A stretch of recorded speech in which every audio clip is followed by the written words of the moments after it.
Hello, this is Sun Cho. I'm going to analyze Margaret's case. Let me answer the question number one. I'm going to talk about the diagnosis about Margaret's case. According to her symptoms, her disorder started by panic disorder.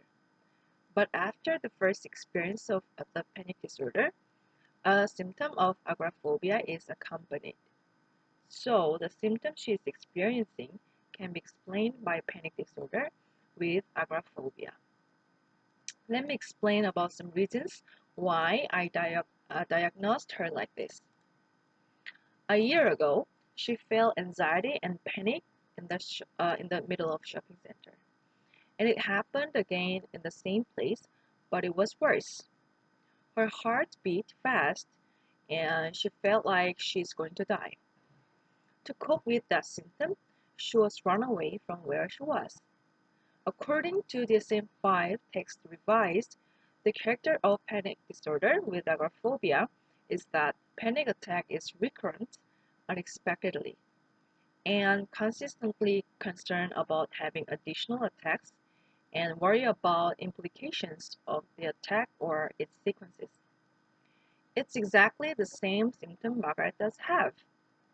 And also, it's not because of the direct physiological effects of a substance, but also the panic attacks are not better accounted for by another mental disorder, such as social phobia, obsessive compulsive disorder, PTSD, or separation anxiety disorder.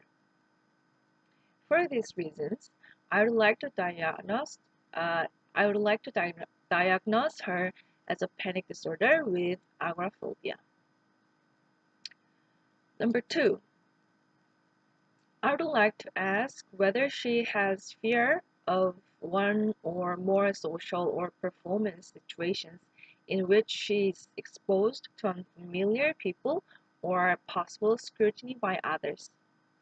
And also, I want to rule out whether she has agoraphobia or situational type of specific phobia.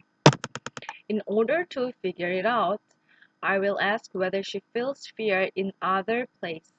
It can be in a crowd or standing in a line or standing on the bridge or staying out of home alone or during traveling in a bus, train, or automobile. If she feels fear in more than two places I just addressed ideal agoraphobia. If not, it'll be situational type of specific phobia.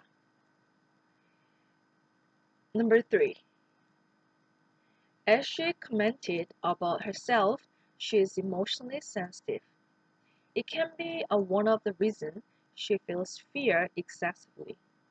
And also, I assume she may have shameful experiences surrounded by people like bully or harsh discipline by their parents. That's why she felt embarrassed and afraid of everyone looked at her and thought she's so stupid. And she calls herself stupid. I assume that there might be a verbal instruction making her think like this. Her disposition and early experience in childhood can make her vulnerable for feeling fear of fear. Fear of fear contains two kinds of fear. First, the fear is about physiological sensation she is afraid of. The other one is negative thought about the result of being in panic.